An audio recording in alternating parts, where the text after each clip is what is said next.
ಎಲ್ಲರಲ್ಲಿ ಕೈ ಮುಗಿದು ತಲೆಬಾಗಿ ನಿಮ್ಮ ಭರತನಾಡುವ ಮಾತುಗಳನ್ನು ನೀವು ಕೇಳಬೇಕು. ಅಯೋಧ್ಯೆಯ ಅರಸೊತ್ತಿಗೆ ರಾಮನಾದರೇನು ಭರತನಾದರೇನು ಎಲ್ಲ ನಮಗೊಂದೇ ಎನ್ನುವ ಪ್ರಜಾವರ್ಗದವನ್ನು ಕಂಡ್ರೆ ನನ್ನ ಹೃದಯ ಹಿಂಡಿದ ಹಾಗಾಗುತ್ತದೆ. ರಾಮನ ಮೇಲಿನ ಪ್ರೀತಿಯನ್ನು, ರಾಮನ ಮೇಲಿನ ಶ್ರದ್ಧೆಯನ್ನು ಸ್ವಲ್ಪವೂ ಸಂದೇಹಿಸದೆ ಭರತನ ಮೇಲಿಟ್ಟು ಆ ಭರತನನ್ನು ಆ ನೆಲೆಯಲ್ಲಿಯೇ ಪ್ರೀತಿಸುವಂತಹ ಸತ್ ಸಂಸ್ಕಾರ ನಿಬದ್ಧತೆ ನಿಮ್ಮ ಅಂತರಂಗದಲ್ಲಿ ನೋಡಿದ ಕಾಲಕ್ಕೆ ನನಗೆ ಕರುಳು ಕತ್ತರಿಸಿದ ಅನುಭವವಾಗುತ್ತದೆ.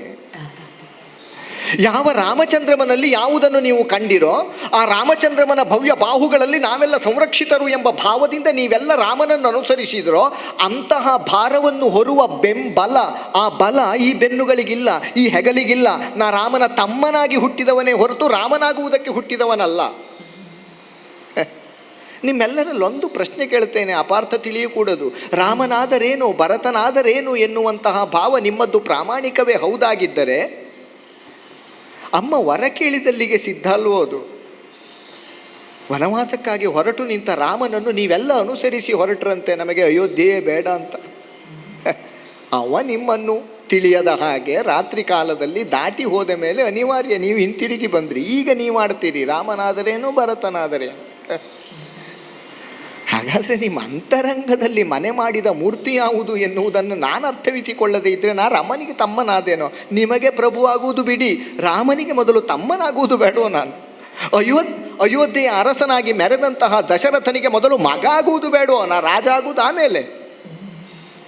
ಹಾಗಾದರೆ ಇದಿಷ್ಟು ಮೊದಲು ಸಿದ್ಧಿಸಬೇಕಲ್ಲ, ಇದು ಸಿದ್ಧಿಸಬೇಕು ಅಂತಾದರೆ ಇಲ್ಲ.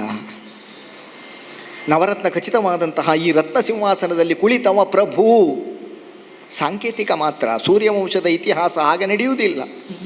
ಹೇಳಿದ್ರಲ್ಲ, ಹಿಂದಿನವರನ್ನೆಲ್ಲ ನೆನಪಿಸುವ ಹಾಗೆ ನೀ ಆಳಬೇಕಂತೆ. ಅಣ್ಣನ ಮಾತು ಹೌದು ಅಂತಾದರೆ ಹಿಂದಿನವರನ್ನೆಲ್ಲ ನೆನಪಿಸಿಕೊಂಡ್ರೆ ನಮ್ಮ ಸೂರ್ಯವಂಶದ ಸಿಂಹಾಸನದಲ್ಲಿ ಕುಳಿತವರೆಲ್ಲ ಪ್ರಭುವ?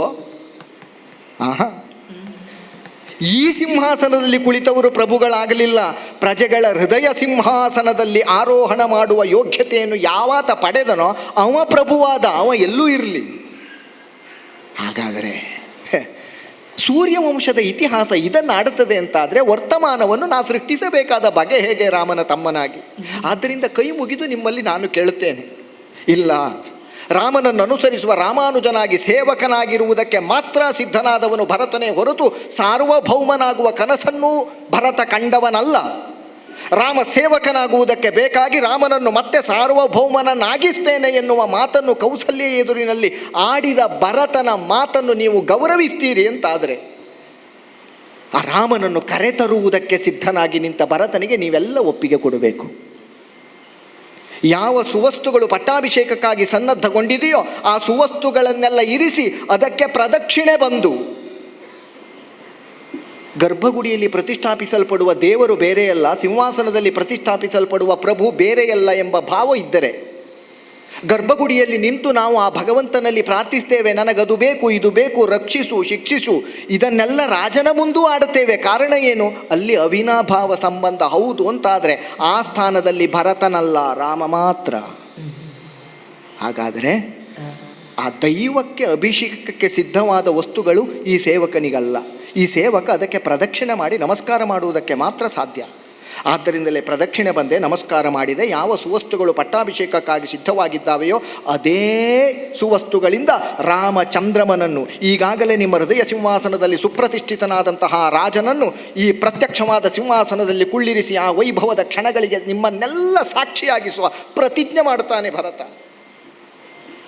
ಆ ಅಣ್ಣನನ್ನು ಕರೆತರ್ತೇನೆ, ಪಾದ ಕಟ್ಟಿ ಪ್ರಾರ್ಥಿಸ್ತೇನೆ. ಆದ್ದರಿಂದ ನೀವೆಲ್ಲ ಸಿದ್ಧರಾಗಬೇಕು, ಒಪ್ಪಿಗೆಯನ್ನು ಕೊಡಬೇಕು.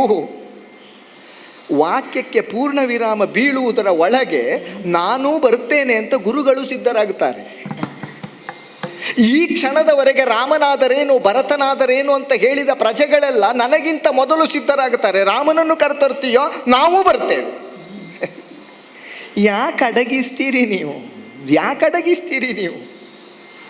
ಹಾಗಾದರೆ ನಾವೆಲ್ಲ ಸಿದ್ಧರಾಗಿದ್ದೆ. ನೋಡಿದ್ರ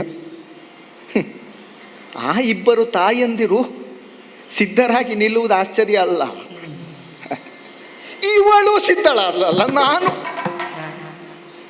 ಈ ಎಲ್ಲ ದುರಂತಕ್ಕೆ ಕಾರಣ ಸ್ಥಾನದಲ್ಲಿರುವವಳು 4 ಜನರೆದುರಿಗೆ ಮುಖ ತೋರಿಸುವುದಕ್ಕಾಗದೆ ಬಿಳಿಯ ಸೀರೆಯಿಂದ ಮುಖ ಮುಚ್ಚಿಕೊಳ್ಳುವ ದುರಂತ ಸ್ಥಿತಿಗೆ ತನ್ನನ್ನು ತಾನು ತಂದುಕೊಂಡವಳು ಈಗ ನಾ ಬರ್ತೇನೆ, ಯಾಕೆ ಬರ್ತಿ? ಹಾಳಾದದ್ದು ಸಾಕಾಗಲಿಲ್ವೋ? ಇಲ್ಲ, ನಾ ಸಿಟ್ಟನ್ನು ನಿಯಂತ್ರಿಸಿಕೊಳ್ಳುವುದು ಸಾಕಾಗುತ್ತಾ ಇಲ್ಲ. ರಾಮನ ತಮ್ಮನಾಗಬೇಕು ಅಂತ ಮಾತಾಡುವುದು ಮಾತ್ರ ಸುಲಭವಾದು. ಇಲ್ಲ, ನನ್ನ ಮಾತಿನಿಂದ ಹೀಗೆಲ್ಲ ಆಯಿತು ಅಂತ ರಾಮನೆಲ್ಲಾದರೂ ಭಾವಿಸಿದರೆ ಅದಲ್ಲ ಅಂತ ಹೇಳುವುದಕ್ಕೆ ನಾನೇ ಬೇಕು ಅಂತ ಆಡ್ತಾಳೆ. ಈಗ ನಿಜಾರ್ಥದಲ್ಲಿ ತಾಯಿ ಆದ್ಲವಳು.